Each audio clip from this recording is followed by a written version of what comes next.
Merhaba arkadaşlar, kanalımıza hoş geldiniz. Bugün sizlerle Türk magazin dünyasının en çok konuşulan genç yıldızlarından Mert Ramazan Demir ve Afra Saraçoğlu hakkında gündemi karıştıran yeni haberlerle karşınızdayız. Son günlerde sosyal medyada ve magazin kulislerinde en çok konuşulan konulardan biri yine aynı ikili Afra Saraçoğlu ve Mert Ramazan Demir. Birlikte yer aldıkları projeyle büyük bir çıkış yakalayan ikili, ekran uyumlarıyla izleyicinin dikkatini çekmeyi başardı. Ancak son günlerde ortaya çıkan bazı iddialar hayranlarının kafasını karıştırmış durumda.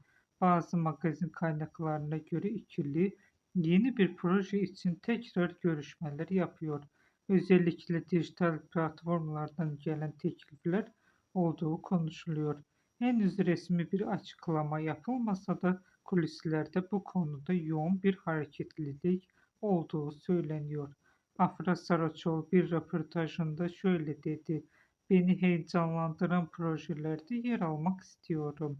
Bu açıklama sonrası hayranlar hemen yeni bir proje ihtimalini konuşmaya başladı. Diğer tarafta Mert Ramazan Demir ise daha sakin bir açıklama yaptı. "Şu an tamamen işime odaklanmış durumdayım. Ama işte tam da bu açıklamalar magazin dünyasında yeni yorumların başlamasına neden oldu. Bu sözlerin yeni bir başlangıç sinyali olduğunu düşünüyor. Kimileri ise sadece profesyonel açıklamalar olduğunu söylüyor.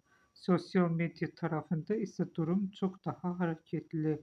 Hayranlar birlikte çekilmiş eski görüntülerini yeniden paylaşarak bazı kullanıcılar ikilinin yeniden projede yer almasını istediklerini açıkça yazıyor.